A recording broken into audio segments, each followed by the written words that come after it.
The third panel is titled The Gulf's Role in Resolving the Gaza War.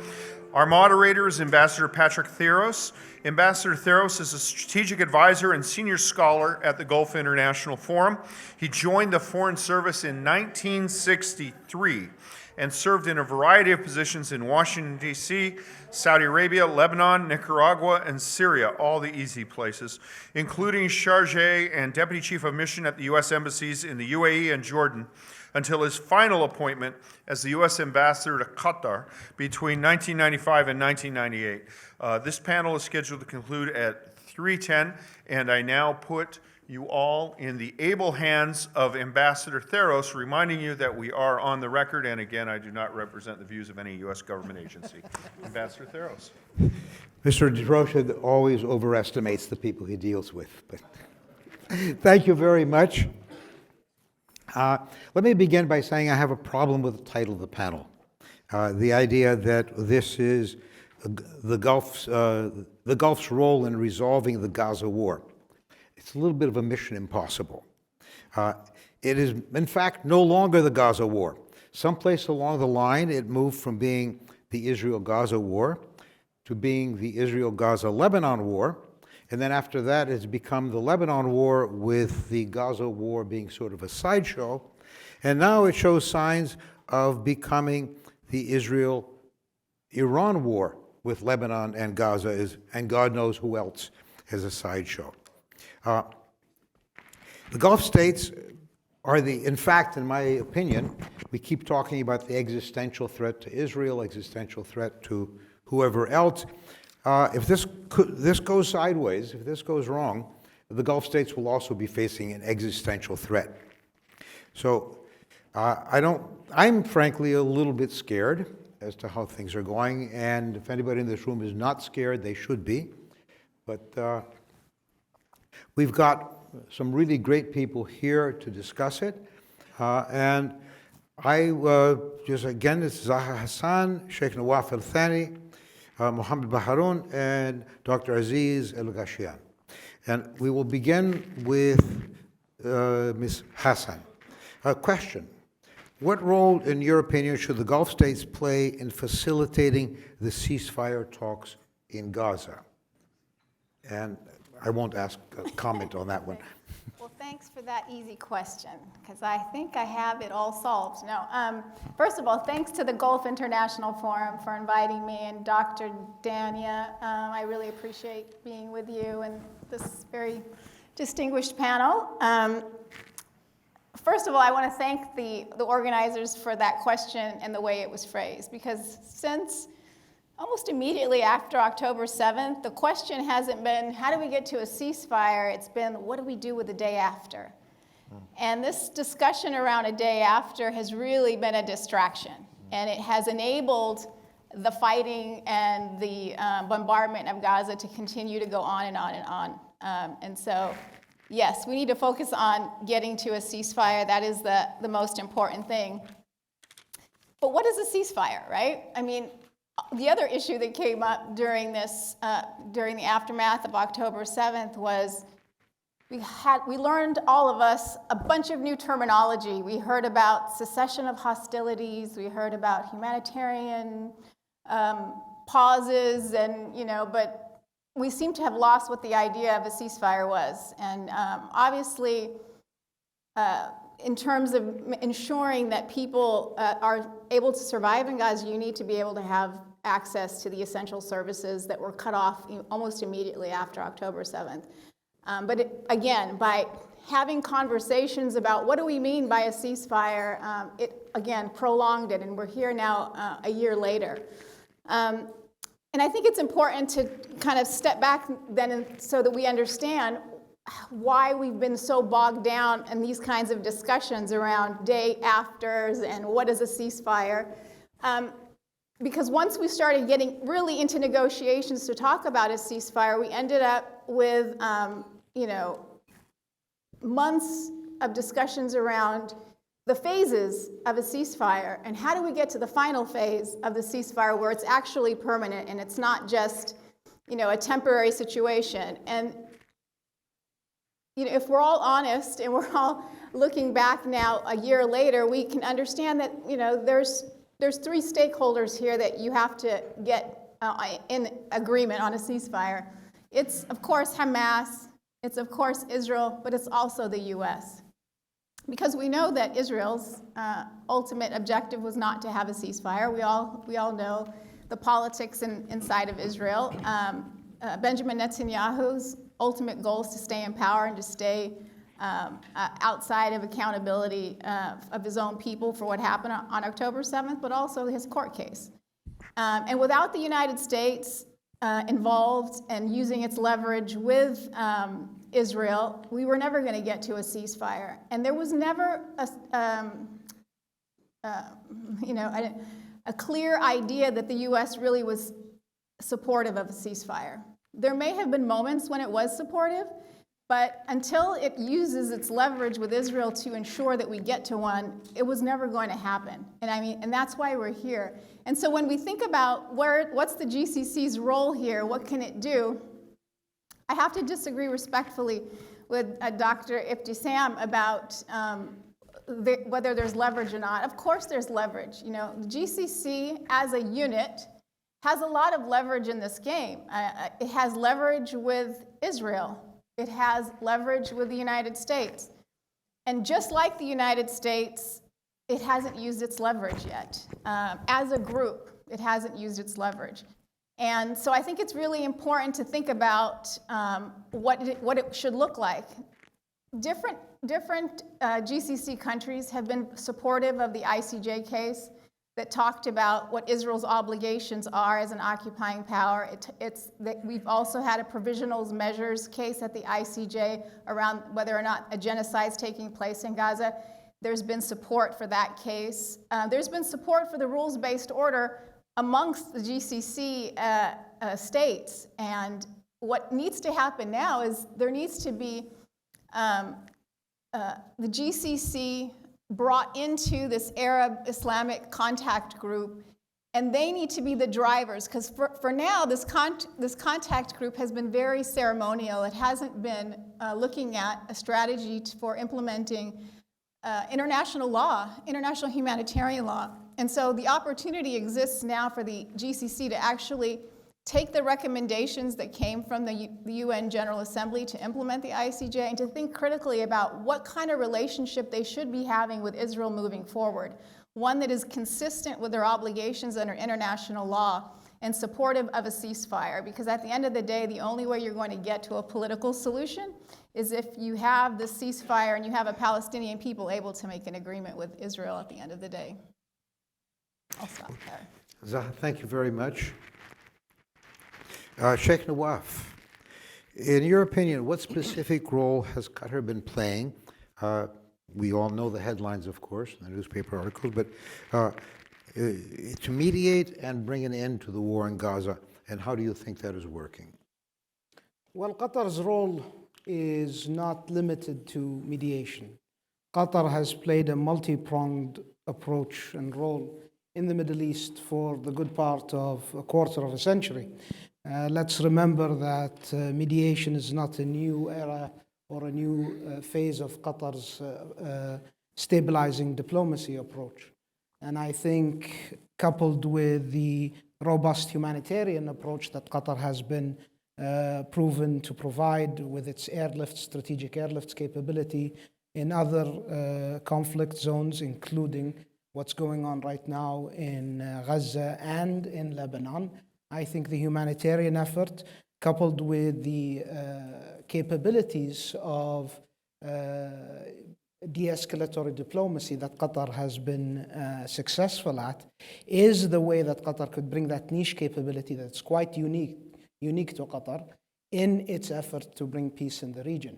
But just because we had lunch, and to wake everyone up, I'd like to disagree with my colleague here and say that when we say leverage, we have to understand what are those levers.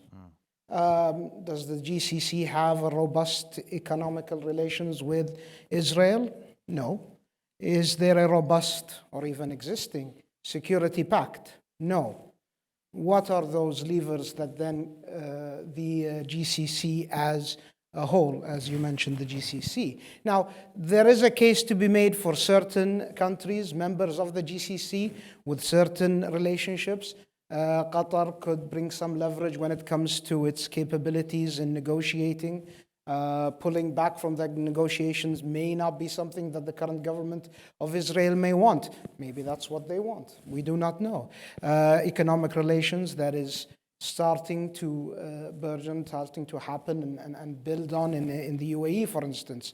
If the UAE decides to, well, this is now going to slow down if there is no peace. Well, that is, but these are micro levers. There is no comparison to what the US could do and the EU, and certainly as a GCC, there is no leverage. There is no leverage of consequence, at least. Now, we could look with a microscope, but there is no leverage of consequence. When it comes to Qatar, however, I think focusing on finding a way forward, maneuvering through the obstacles of war through diplomacy, making all parties understand through our other partners, the United States and Egypt, in these efforts that there is no military solution to a political question. That is where Qatar could bring a force multiplier to the discussion of hopefully future peace in the Middle East, but a current ceasefire and humanitarian aid, a robust humanitarian aid effort in the region. I believe that is what Qatar could bring. Thank you very much, Sheikh Nawaf. Before I forget, you all have the, I'm sure you've been told 2 or 3 times, cards if you have any questions after we've had the discussion up here.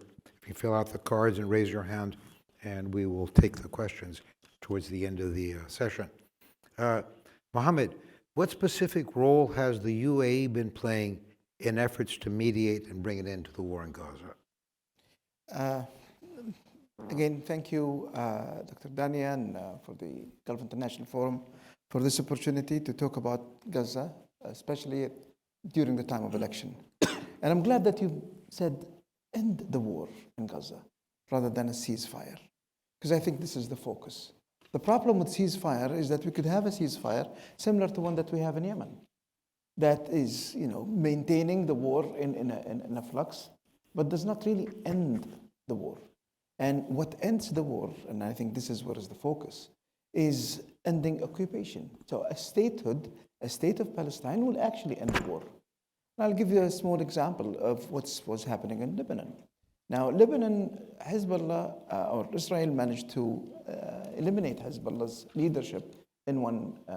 That could have been a lever, that could have been an enabler to start saying, okay, now we want the US to come in, continue the discussion on the borders, demarcate the borders, and based on that, sign an agreement of peace between Lebanon and Israel. That would acknowledge Israel, and that would have ended the war between them. Now, Israel didn't do that. And I don't think they want to do that.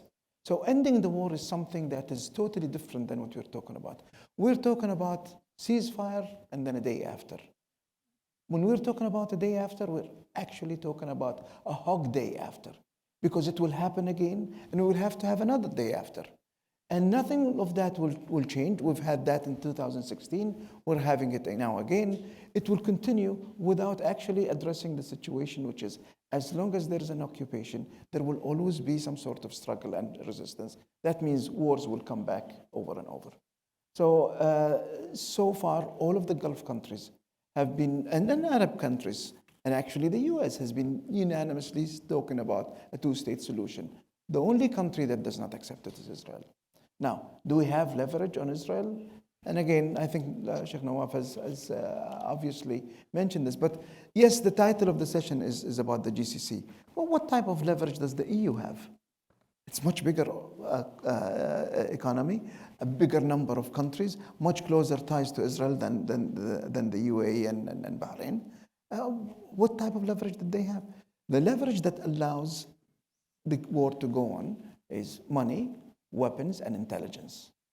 And none of these has been, reduced significantly to stop the war or stop the aggression.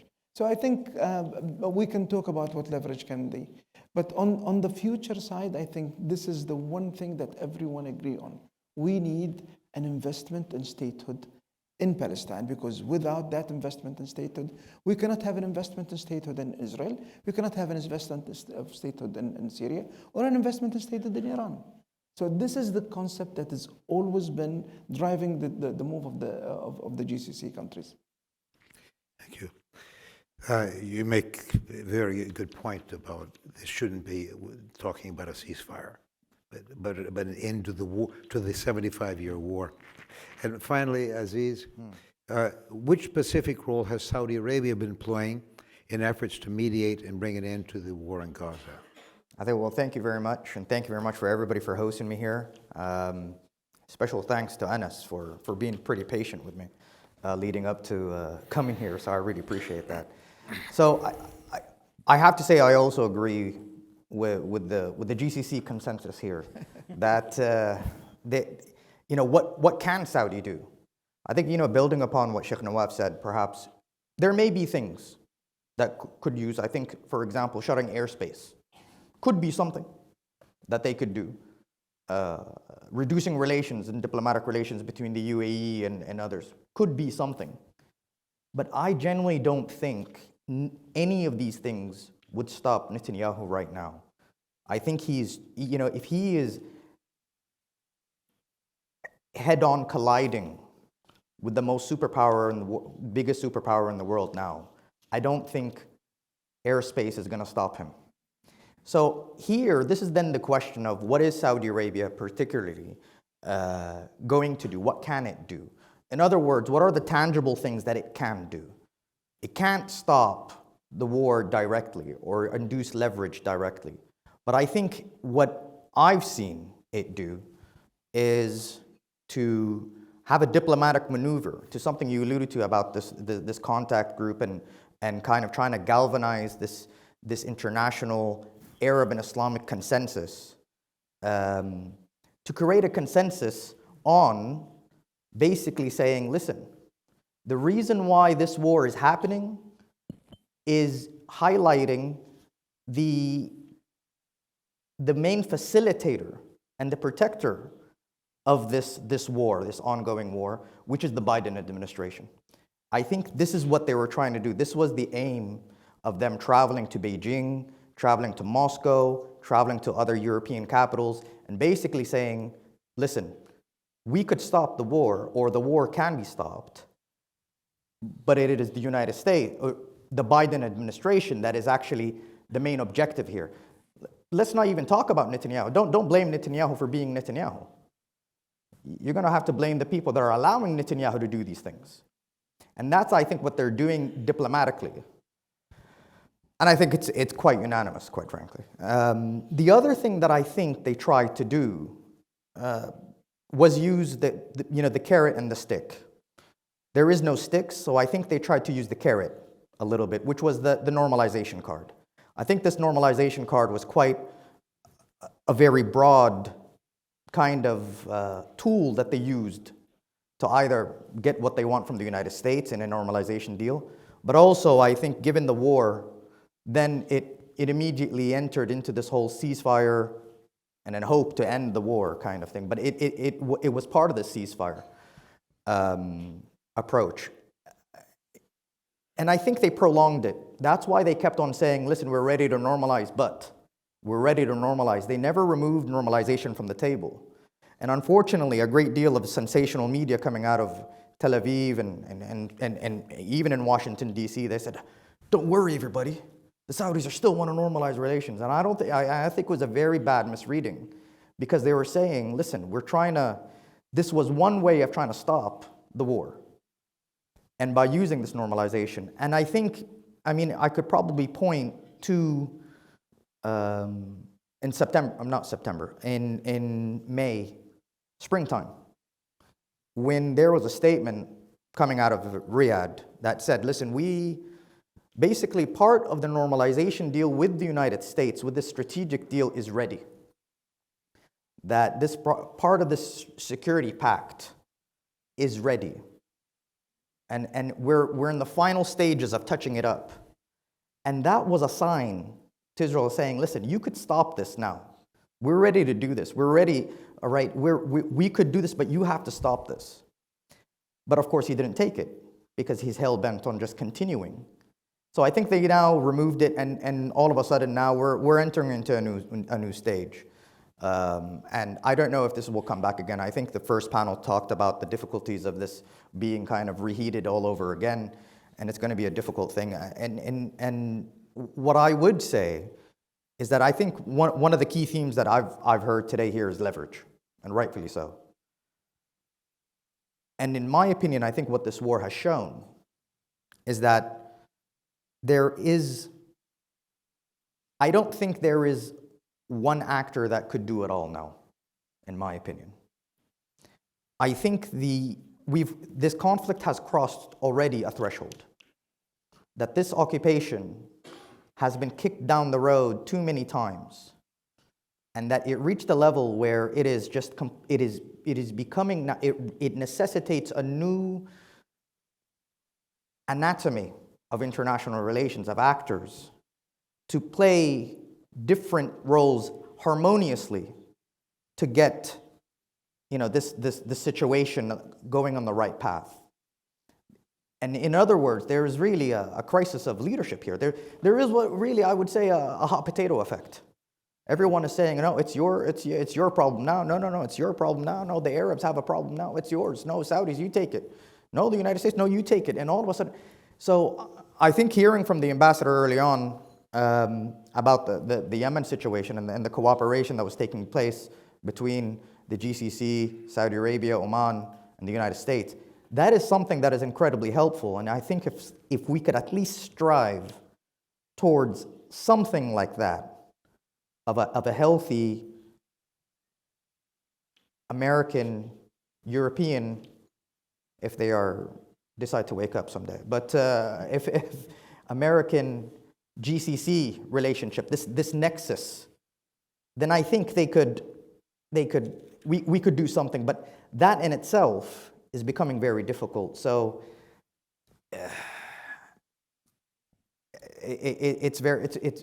we feel very helpless, if I'm honest with you.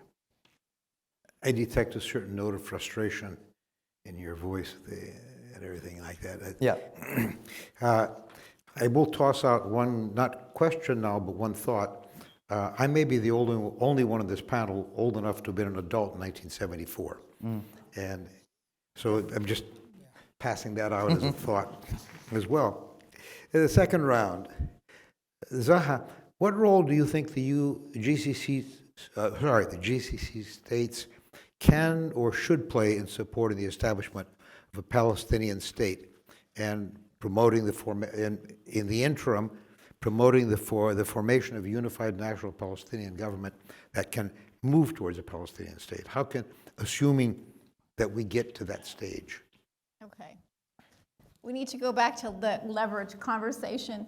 I don't think I disagreed with my distinguished co-panelist here. I actually disagree with you that I disagreed, or that you disagree, you and I disagree. Look, the reason why I said the GCC as a collective is because each member brings some kind of value to the table with Israel and with the United States. The United States is no longer the lone superpower in the world. There is a new playing field in the Middle East, and the U.S. needs the Gulf to support it in this, competition that it's having with Russia and China. There are different ways in which the GCC can engage, and I agree that the real problem, or the real choke point, is the U.S. You have to have the U.S. supportive of the notion that the war should come to an end, and there should be a political solution that's just, and that Palestinians should have a state and sovereignty. But you don't have that sense of urgency from the United States. And how do you create that sense of urgency and the sense of willingness? Because the U.S. has not deployed its leverage. We know from Israeli officials themselves that say the minute the U.S. stops sending weapons to Israel, the war is over. They've said that. Israeli military officials have acknowledged that, former and current. And so why isn't the U.S. using that leverage? It's even U.S. law. And we know that U.S. is violating its own laws at this point because we know that Israel's creating a situation of famine and starvation in Gaza. So I think there's a lot of opportunities in terms of conversations with the EU, conversations with the U.S., bringing the GCC along is a very important component. And if you think about what did the Abraham Accords try to do? It tried to pull off different Arab countries from the Arab Peace Initiative and come up with an outside-in approach that could sideline the Palestinians.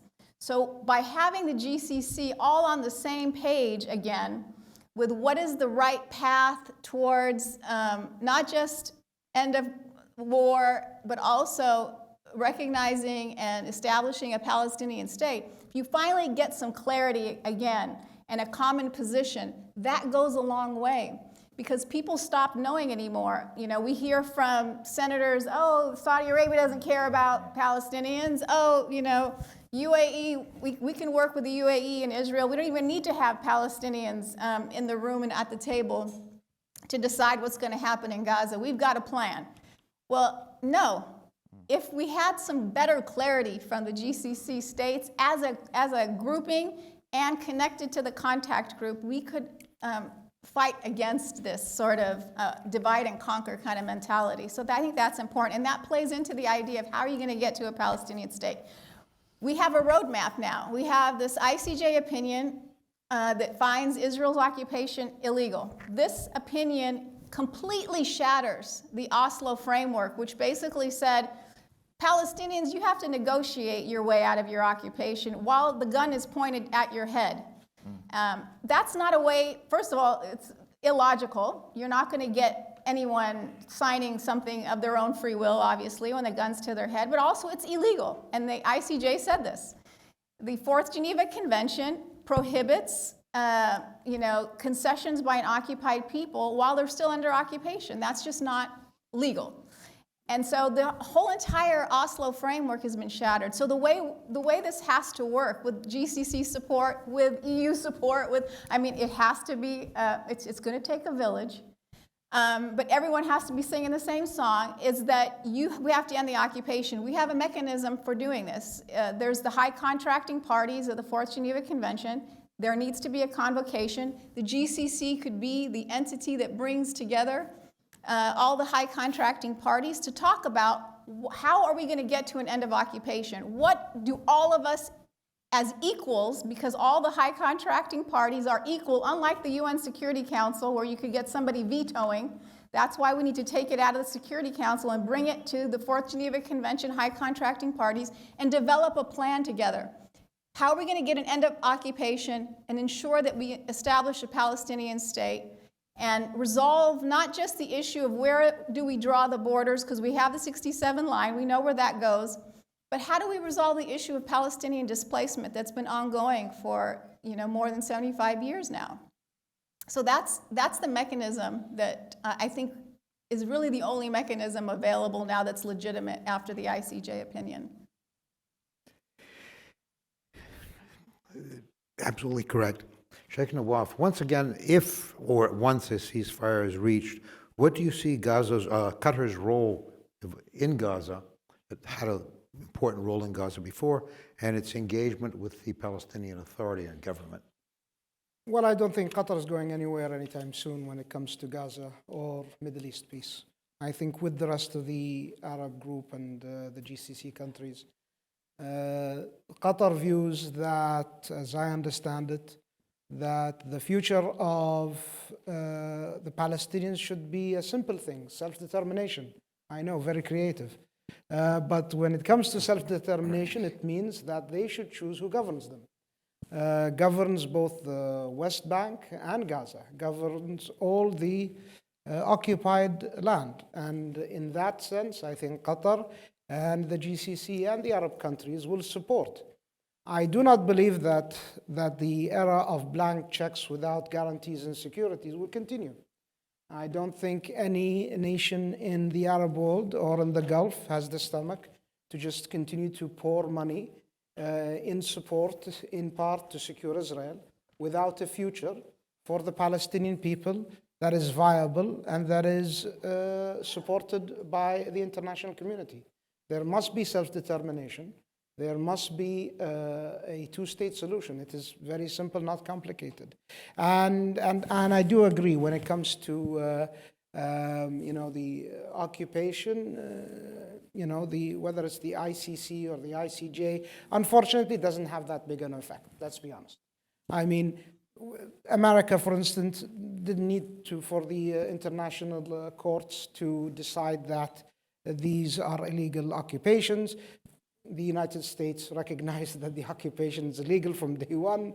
Every country in the world sees the occupation of the occupied Palestinian lands, the 67 borders, as we call hopefully the future Palestinian state, as an occupied land, with the exception, obviously, of Israel, that doesn't view it as an occupation.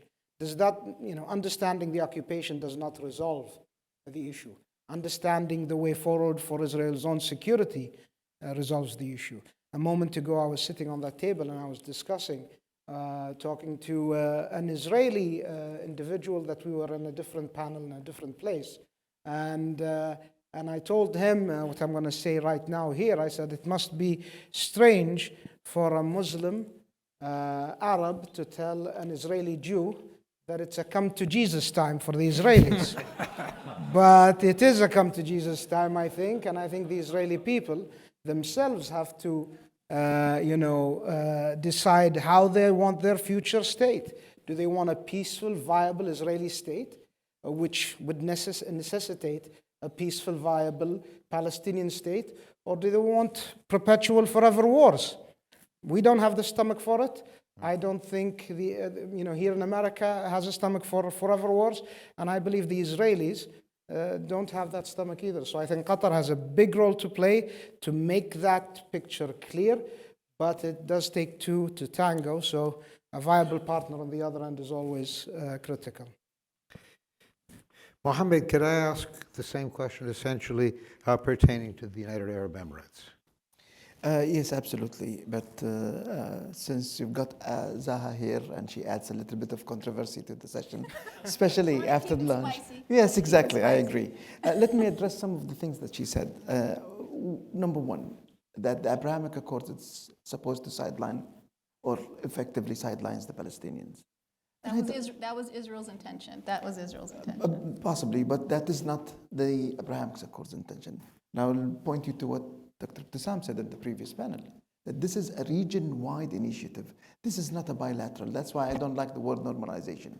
Normalization is that one country with one country. This was not one country to one country. Even the name tells you that this is supposed to bring down the conflict of identities between Muslims and Jews back to a political conflict that can be addressed over a table. So this is not exactly the same. And it's not designed to silence. Actually, it's the opposite. And back to your question here, what does the UAE want? I mean, if you look at the the outline detailed by Lana Naseba in that article, the first thing that in that plan is that we need Gaza to be ruled by Palestinians. It's a Palestinian land that should be ruled by Palestinians, not by the Israelis, not by the Americans, not by the Emiratis. This was quite clear. I don't know how much more clarity we need to add. This is clear. This is a Palestinian land. It also says we cannot help in Gaza without an invitation from the Palestinian Authority. That means we accept that the Palestinian Authority is the one authority that represents the Palestinian people, and there is no way the UAE would go there without an invitation. So these are now the idea of reform of the Palestinian states. I think there is a big consensus that the Palestinian Authority will actually need to reform itself for so many reasons. It has nothing to do with the UAE, nothing to do with the Abrahamic Accords, and frankly, nothing to do with Gaza and the war in Gaza. They have to do it for their own self. They have to be more representative of the Palestinian people. I mean, the Palestinian Authority cannot be just one party. It has to include everyone else.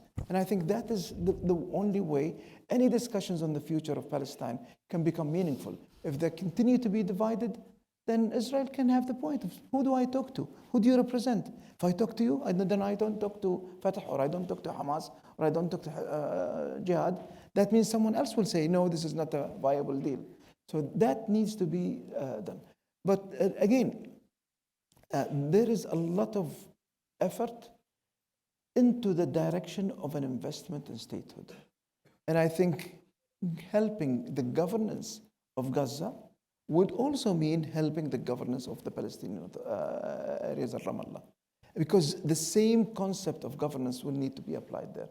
And I think that would have a positive effect not only on the Palestinian people, but on the confidence, as Sheikh Nawaf has said, on the donor community. Because the donor community needs a confidence that whatever money we pay will actually go to help the Palestinian people. If it doesn't, then... So that is an assert. One last point on this idea of responsibility of one part. We are addressing this as if it is a regional problem. This is not a regional problem. This is not the problem of the Palestinians. This is not the problem of the Arabs. This is a problem for the world. And what we're seeing today is a failure of the world order. We'll go back to the first panel with Stephen Cook when he was talking about a dead world order and a new one that is not born yet. This is the problem now because none of the global governance institutions can happen today. And there is one concept of national security that opposes the entire concept of global security.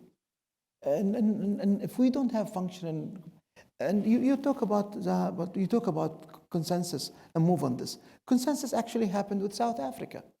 Why can't we see a similar consensus? The concept of right to protect happened with Rwanda, and it happened with Kosovo. Why cannot see it happen now with Palestine? This was an international will to say enough is enough. We need to move. We cannot see this because at the back, all of this happened in a unipolar world order, and that unipolar world order is not functioning today, which means people will look for different type of orders. Good point. And finally, Aziz, the same question as it pertains to the Kingdom of Saudi Arabia. Let me tell you what I don't expect, and what probably some people would want to see, which is Saudi tanks rolling in to Gaza on Humvees and saying, "Hey, Israel, we'll take it from here. Relax." Yeah, that's not going to happen. And unfortunately, this has traction. People are still thinking about this and still hoping. Oh no, come on. You guys in UAE and Qatar and Saudi, you guys now take over the security. This is not going to happen. We've said this time and again. But to a point you said about, I think, articulating our positions, I do agree, so you could be happy it's not just a constant disagreement. Here we do agree that I think we need to be more probably proactive in what we're communicating here. I think we need to be more explicit at times. And I think there needs to be more of perhaps an investment in a discursive infrastructure that amplifies the very important statements that come out from the GCC capitals. The reason why I'm saying this is because and this is not a conspiracy, but I could easily see time and again efforts trying to reduce and divide and separate kind of GCC support to the Palestinians.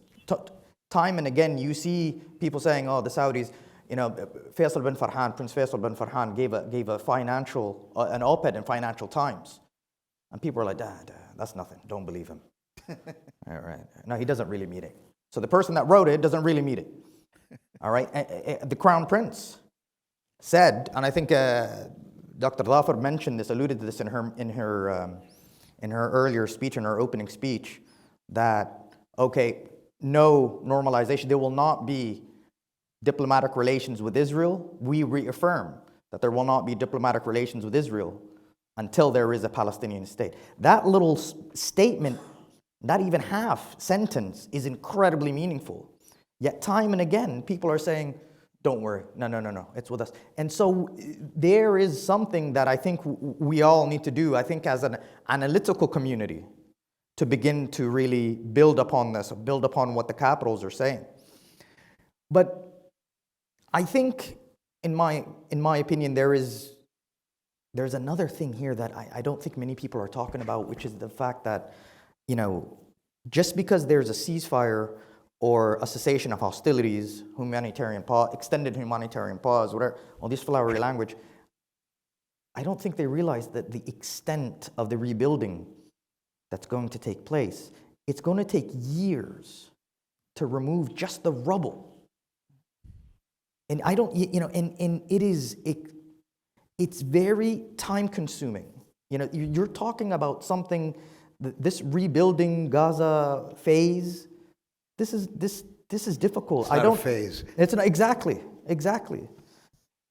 But this is what I think how we should interpret this, or where's the silver lining in this, if there is anything. But in my opinion, I think it's an opportunity to recalibrate the notion of normalization and peace. In my opinion, I think leading up to October 7th, peace and normalization have never been so separate before. They've never been so separate. And it was due to the discursive acrobatics coming out of Tel Aviv and others that normalization with Saudi Arabia was going to be the last layer of leverage on us and the ultimate victory. And normalization did not mean peace. And this is why it was an incredibly loaded term, normalization. In the GCC, and I'm sure people here that follow the GCC politics, normalization is used as an insult, or normalizer, ya mutabber. It's a very charged term. It's a very charged term, and therefore I think now there is time to really reorientate normalization with peace, and not the other way around. And so that's one thing. I think if I have a little bit more time, probably some of the technicalities, maybe theoretically, if I may. I think there is perhaps an opportunity to start thinking about, a lot of the times about integration. That we're in a region now that's trying to be more interconnected. We're talking about, interconnectivity. And a lot of the times, it's always Israel and the GCC that's connectivity and interconnectivity, or interconnected. But where's the Palestinian integration? I think here, this is now an opportunity where the GCC states also can start to think about Palestinian integration into the region. Focus on, building this horizon that could complement and actually attach itself to the other regional visions that we have. We're in an era of visions now. And I think when we have 2030 vision, we have Abu Dhabi 2030 vision, Qatar 2030 vision, Oman 2040 visions. The reason why I say visions, and maybe if there is something like a Palestinian 2035 vision, I know it sounds maybe very, very separate here, very, very like a dream here, but this is one way of connecting visions and not saying, well, GCC, all you could do is just pay money.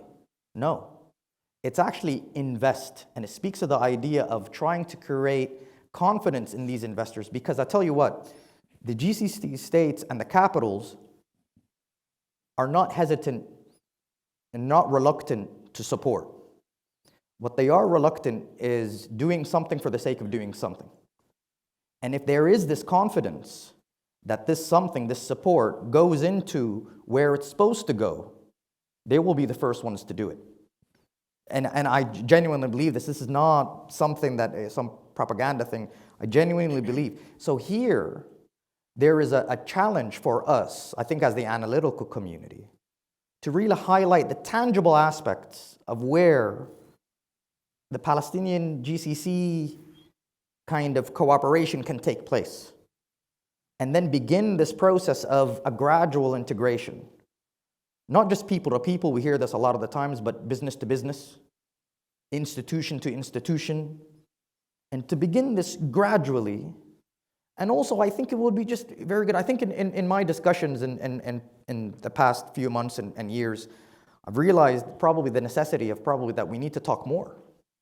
That there is, I think, a dire need for more discussions, more Palestinian, GCC discussions. And when I speak to interlocutors or when I speak to just genuine people in Saudi, and I say, well, do you know, for example, that there are these initiatives that Palestinians have? And they're like, man, if we knew that, we'd be happy to support this. Ooh. And that's exactly the thing. So even your phone agrees with me, and that's that says it all. So business to business and phone to phone. So I think, but I think that's one of the tactics. And I'll just say one more thing, and then I'll be quiet. But it's really high time the international community looks at this and begins to solve this, because this conflict, if it is not solved from its root causes, will only be a matter of time till something erupts again.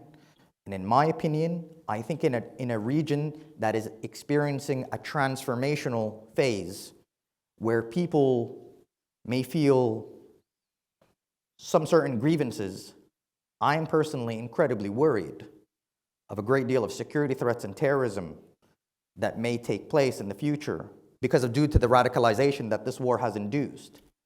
And so it is imperative from a security point of view to really start addressing this issue, because otherwise it's just going to come back again.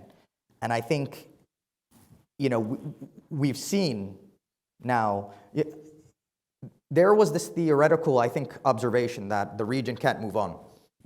I think I've seen this from the Saudi point of view, I think before October 7th, that the region can't move on unless, the Palestinian issue is resolved. We need the Palestinian issue. I think October 7th showed that it transformed it from a theoretical to an actual concern.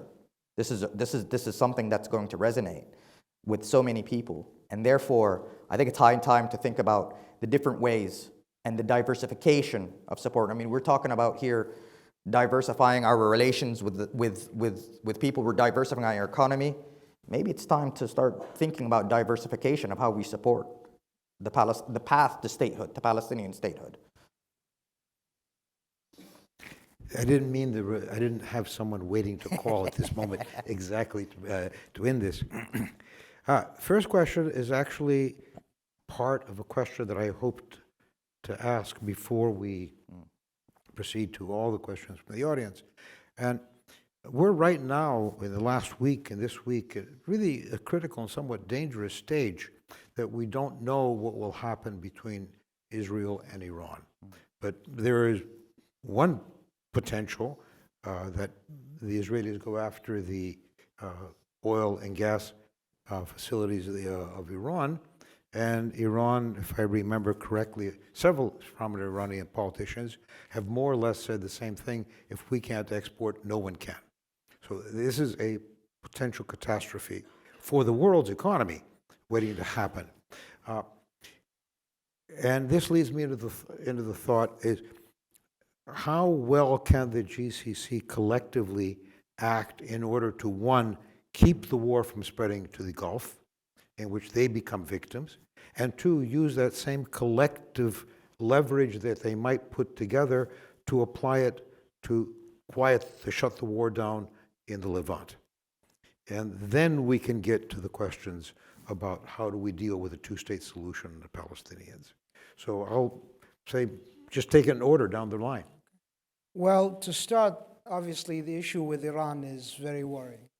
Right now, Iran being involved means a widening of the conflict, but also it means another thing that, and I wrote about that in more detail in an article published by GIF a couple of days ago, which is the idea of deterrence. Iran is inevitably going to rethink its doctrinal approach to deterrence. What does deterrence mean?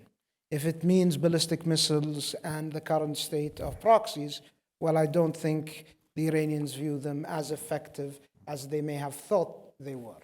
So what does that mean for the GCC? this new rethinking of deterrence?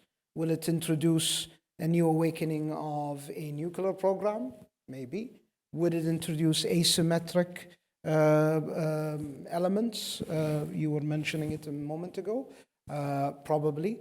But what it does mean that the GCC has to also rethink its security posture and the way things are being conducted internally when it comes to cooperation, but also externally when it comes to foreign military assistance and presence and activities in a way that stabilizes the region, averts war with Iran. Iran is a neighbor that's not going anywhere. We can't move Iran, we can't move ourselves.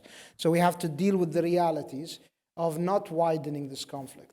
And understanding that those interests that the US has in the Middle East, but also the EU has in the Middle East, are at jeopardy. Now, even if the US is now, quote unquote, energy independent, it is not LNG independent, it is not, well, it is LNG independent, it's not oil independent. It still needs heavy sour, and guess where most of heavy sour comes from? Outside the US. But that means that also preventing other global power competitors from benefits of the Gulf, the US has to have a presence. That's always a factor for US foreign policy. But that comes with a price. And understanding the price of widening war and conflict that may drag the US in should convince this administration and any future administration that this far no further. And I think this is a concern for the GCC when it comes to Iran. As Dr. Dhafar was saying this morning, any minute now we may see a retaliation and maybe a counter-retaliation. And when people bring up the issue of, well, this is for show, quote unquote, it may be to a certain degree when it comes to the US. It may be to a certain degree when it comes to even Israel. But when it comes to Iran's neighbors in the GCC, for instance, that is not the case. It wasn't the case when Iran was established. It is not a case for the GCC who wants to have good relations with Iran, stable Gulf, building the economies, and therefore I don't think that the GCC countries would or will take any escalation lightly, even if it was quote unquote for sure. Mohammed? I'll take this point on attacking oil facilities, which is being put out as something that Iran can do, which is short than nuclear facilities. When has oil facilities been, a military target? These are civilian targets that, provide energy for people, for kids at schools and at hospitals. If we accept that this is okay, then we're opening up a Pandora's box of retaliation on the same type of facilities, regardless whether they're in Israel or in the GCC or in the US. And I think the same thing applies to the nuclear facilities. And if you remember the type of position the US had on the attacks near Zaporozhye from Russia, because this was going to create a Chernobyl type of an event. How is this now acceptable in Iran? So again, we have to draw a line, what is acceptable and what is not acceptable, because if we accept something today by a country, we will accept it another day by non-country, which is non-state actors. So we are driving ourselves into that danger where states cannot act, they're not responsible, they don't have control, and that will give only space for non-state actors, not for other states. And that will bring us back to, the times of Al-Qaeda and Daesh and what we have. Zaha? Yeah, I'll just be really brief. I mean, you're right. It's a civilian target, right? And that should be off limits. We're in an age, though, where hospitals are targets, refugee camps are targets, people sheltering in tents are targets, and this is why international law is so important. This is why there is a value to constantly reasserting the importance of international law, because the minute we start normalizing the killing of civilians in shelters and in hospitals and in schools, it's all over for everybody. This is why it's an international issue. It's not just a regional issue. It's because we are losing these common principles that we had fought so hard for after World War II to enshrine in international conventions. If we don't have agreement on that, then we've lost the game entirely. Yeah, I'll just be very quick. I think it's just incredibly telling how precarious the region is, quite frankly. I think, when it comes to that, any kind of attack, any target could really disrupt the regional order, but also an international order. Just illustrates the fact, the volatility of the place that we're living in. And I think this is precisely why now there can no longer be any more tactical approaches to conflicts. There needs to be strategic approaches to conflicts and addressing at the root cause. And that's where the investment comes in. The investment is in the effort in addressing this issue. And I think if there is, to borrow, unfortunately, there are people that are benefiting from this. And Netanyahu is someone who is really industrializing this expansion of this war. He sees this, and I just hope people can then begin to realize and say that, listen, this blind support is really coming at your cost too, not just the cost of the region, but it's coming at everyone's cost. And that therefore, again, it goes back to this occupation of kicking the can down the road. It's been kicked too many times, till it can no longer be kicked any longer. And it's going to reach a level where it's just going to spill over. And the spillover of this is going to be just too easy for anybody to do. We've talked earlier today about the Houthis. Look at what the Houthis have done. And what's even more dangerous than that is look at how much they boosted their legitimacy around the world and how people have supported them. That's really what's the dangerous thing, in my opinion. So I think, it's a problem. It's a problem. I am holding in my hand 6 questions that all more or less say exactly the same thing. A couple of them are addressed to Aziz directly, and the others to the whole panel. Is there any stomach? Is there any thought? Is there any reason to believe that the GCC could again exercise 1973-74, the embargo? And I'll take it from anybody. Take it from Aziz first. After you, Sheikh Nawaf. No, go ahead. No. The oil landscape has changed dramatically. And I think this is why I think so many people wanted to call for the oil embargo, because it was an incredibly symbolic tool. It achieved something, but I think the problem wasn't in galvanizing support or generating enough pressure. It was what happened after the pressure was generated. And so this is why I think the Palestinian-Israeli question can no longer be between just Palestinians and Israelis, in my opinion. This has to be something, I think it has to be more regionalized, in my opinion. Because I think, okay, what happens afterwards? What happens after we cut relations? What happens after we cut oil? The oil landscape is going to if anything, it's going to support the United States probably more, because it's going to increase its oil prices too, because it's a supplier of oil. So no, that's not going to, I don't see that happening. You don't see that happening because it won't have any effect, or because there will be no follow-on in the diplomacy afterwards? Both, but mostly also no effect. Okay. Another question, Andrew Engel from the U.S. House of Representatives. Can the U.S., GCC, and EU assure that level heads prevail over their more extreme counterparts, I won't put the names in right now, in both Israel and a potential Palestinian state and elsewhere? Can the GCC assure? And I think the question is, I know what the author wanted to ask, and sort of, what can the GCC, if anything, do to try and bring a little bit more sanity back into this? Continue to do what it's been doing. Be a good partner and a steadfast partner to the United States and the international community. bring opportunities to sit down, bring the parties together.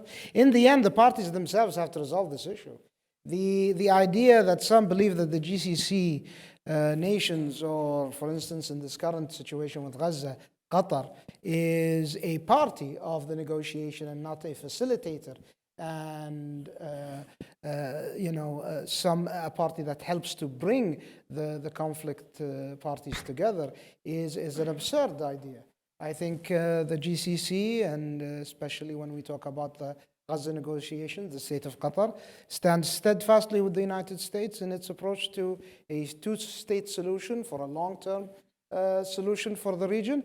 But in a short term, and as much as my colleagues don't like ceasefire, but we have issues of polio and death going on, so let's work with ceasefire and humanitarian aid into that devastated place. And now, obviously, since everything started when it comes to mediation and negotiation, it has expanded to Lebanon and, well, hopefully not beyond Lebanon. I don't want to jinx it.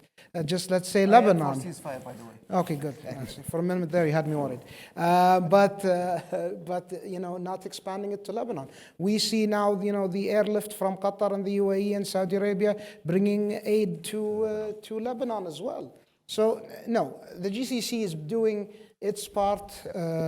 Some may argue the U.S. should do its. I believe the U.S. is doing as much as it can 20 days away from an election, but we'll see where we go after November 5th. Another question that relates primarily to the Gulf. This is Dr. Bodiab, directed to Sheikh Nawaf, but to virtually anyone. In terms of, the question is, is it true that you have offered Iran the opportunity to join the DCC? I don't believe that is true. I personally was having lunch, so I must have missed that. No, no, I didn't. Yeah. But the question is, does the GCC believe that a closer relationship with Iran would contribute towards bringing an end to the war? In other words, how much does the GCC individual and collective relationship with Iran affect your ability to exercise leverage on the parties fighting the war? Is it for me or for? Well, I'll take that. And I think there is a very conscious investment in statehood in Iran. We want Iran to behave more as a state rather than a non-state. And I think this is the underlining, or the enabler of that was the de-escalation with Iran. And the idea is that we've tried 30 years of isolationist strategy, led primarily by the US. And it didn't do what it was supposed. It did not topple the regime. It did not weaken Iran. It did not stop the nuclear program. And it actually didn't reduce or curtail Iran's influence in the region. So we're reversing this. Let's see what can we do with Iran being behaved to or dealt with as a normal state. And I think in 3 years, we have seen more value of that strategy than 30 years or 3 decades of the isolationist. The isolation was very bad. So that will not mount to Iran joining the GCC, but it means that we have a certain way of dealing with Iran as a state. And I would hate to say this, but practically the Iranian attack on Israel was much closer to the international law than the Israeli attack on Lebanon or on Gaza. Even when it comes to civilian targets, even when it comes to the manner in which it addresses that. So this is a new type of behavior coming out from Iran that we haven't seen in the past. But please allow me to turn back to Zaha on normalizing. On normalizing, turn it off. I have no idea. The idea that normalization leads to bombings. I haven't learned how to make it. He said that. He said that normalizing allowed to hitting hospitals. I mean, which normalization, GCC or the P5? Because all of the P5 countries have normalized with Israel. No, I said that it's becoming normal to have hospitals bombed and it not be considered a war crime. No, it is. It is. It is is, a war but- crime, but it's But not. it's happening again and again and again, and it's not stopping, and you're not hearing from the United States, for example. We're not hearing from the P5, not only from the United Yeah. States. There is no one who's taken a stand. And I think this is not because of normalization. And again, on the idea of oil embargo hits everyone, hits the life of each and every young kid everywhere in the world. Why should we do this? Punish everyone because something Israel is doing? And I don't think that is a position. Thank you. Aziz, I saw you shaking your head very Yeah. up and down, like yes. Yeah, no, I concur. Let me ask you my own question related to this: the attempt to draw Iran closer across the Gulf. Has the tone or the vibrations, what have you, from the Iranian side changed in the last few years, or? Yeah, Yeah. I'll just say this. I think what's very fascinating when it comes to this, let me speak from the Saudi-Iranian perspective, or the triangulation between Saudi Arabia, Israel, and Iran.